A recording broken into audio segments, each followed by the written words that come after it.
I think the threat that he poses, though, is similar to the threat posed in the rise of Hitler during the 1930s, when the world sat relatively silently watching Germany arm itself, watching Germany pose a threat, and ultimately carry out that threat against its neighbors, and the world reacted much too late. That threat becomes much more imminent with the development of an unsupervised nuclear program. We are no threat for anyone. The issue of making nuclear weapons has no place in Iran's policy. Making nuclear weapons is not on Iran's agenda. But when speaking to his own country, the inferred threat from their nuclear technology seems pretty clear. Today, the Iranian people are the owners of nuclear technology.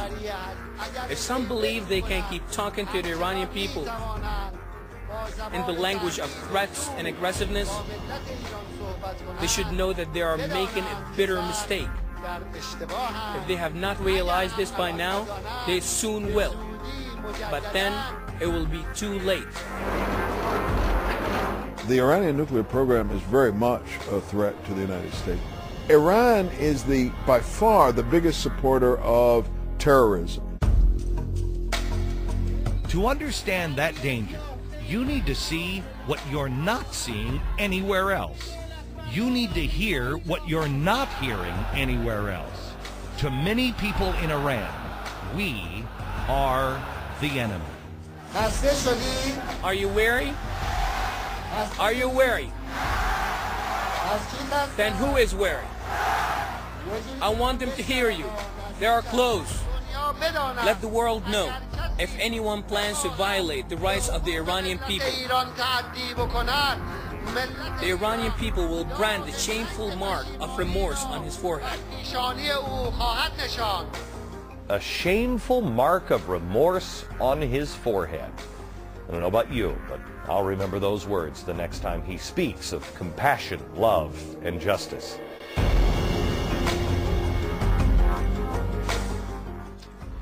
Joining me now, former Israeli Prime Minister Benjamin Netanyahu. Prime Minister, what a privilege, sir. Good to be with you. You have said in a speech in Los Angeles that this is 1938 all over again, and they are preparing a Holocaust, the second Holocaust. How frustrating is it that you can't get people to pay attention to that? It's frustrating. It makes you understand how the 30s happened, because Ahmadinejad, the president of Iran, is openly saying, while he denies the original Holocaust, he's openly saying that he's preparing another Holocaust to wipe Israel off the face of the earth with Iranian atomic bombs. I talked to Condoleezza Rice, and she said to me, I asked her, I said, look, this is nuts stuff. This guy has a doomsday, apocalyptic view. He is clearly saying it, and she said to me that we need to take him at his word, but watch his actions, not necessarily all of his words. I think that's suicide. I think we should watch his actions and listen to his words. His words are matched by his actions. Iran is racing to build power plants, nuclear power plants. They have more oil coming out of their ears. They don't need nuclear power plants. They need and are seeking to build nuclear weapons. I believe the IAEA, the International Atomic Energy Agency, just found traces of plutonium and uranium for the production of atomic bombs. These bombs are in the first instance aimed at Israel, make no mistake about it. But they don't intend to just hit Israel. Iran is gearing up to produce 25 bombs, atomic bombs a year, 250 bombs in a decade. Their missiles already overreach Israel. They reach into every European capital, and they're building missiles and developing missiles that will reach the eastern seaboard of the United States, i.e. New York City, the studio we're sitting in. So this is like Nazism. They start with the hatred of the Jews, and they want to annihilate the Jews, but that's only the first stop. Their goal is Western civilization. Okay.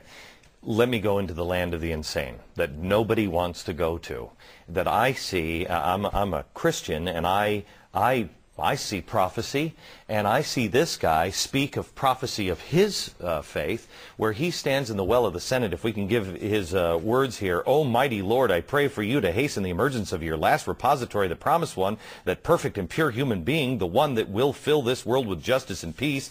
He has also said, "Anybody who recognizes Israel will burn in the fire of the Islamic nation's fury." This man has an apocalyptic view. He has already said that he wants to march in through ancient Babylon and set up a global Islamic empire.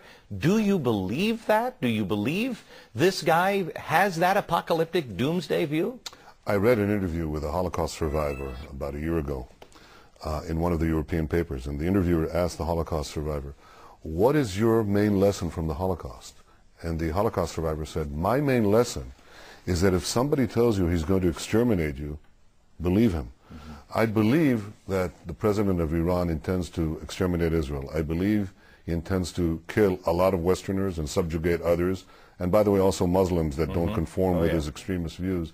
And I think he's a danger to the world. Because I believe his intentions, I think he has to be stopped, and stopped in time. The most important thing is to make sure that Iran does not acquire nuclear weapons. This is what President Bush has pledged to do, and I think we should support him and see that this pledge is seen through, not merely for the sake of my country, Israel, but for the sake of mankind. This is a great danger to the peace of the world. Yes or no, as I've only got about 20 seconds. Yes or no, are you afraid that we are losing our will here in America?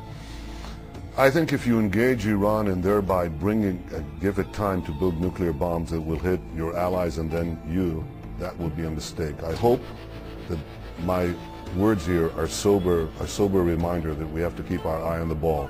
The main thing is prevent Iran from acquiring nuclear weapons. Benjamin Netanyahu, thank you, sir. Thank you. Best of luck.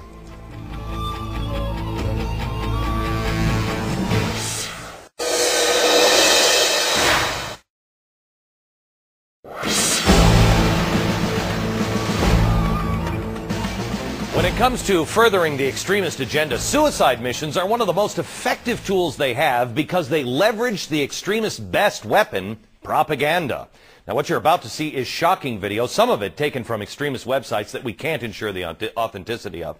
But in the first clip, while the terrorists claim to be attacking Americans, the Defense Department says it has no knowledge of such an attack. But that is not the point. The message of this video and all the others like it is to incite other radicals and instill fear in the rest of us.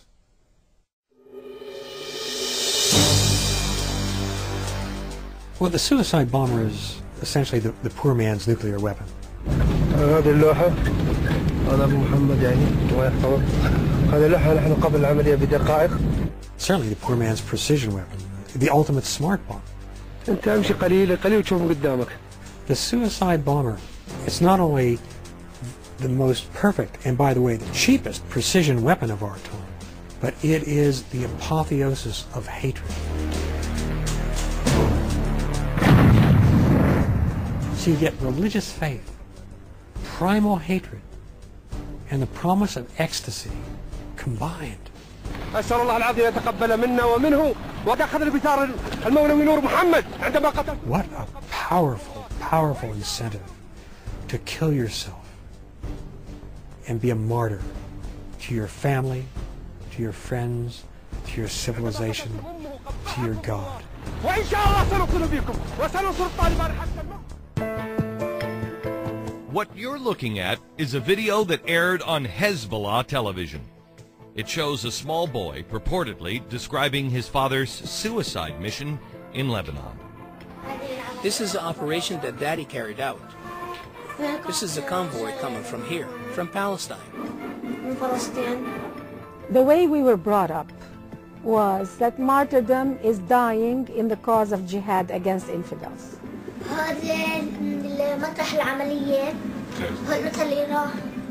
Radical Islam has taken over, and even terrorists and suicide bombers are hailed as martyrs now. This is the car Daddy blew up.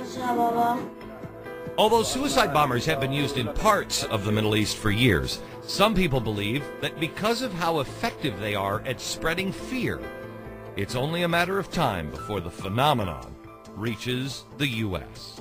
Americans must realize the danger. It's very important we understand that it's a major fight and it creeped on us.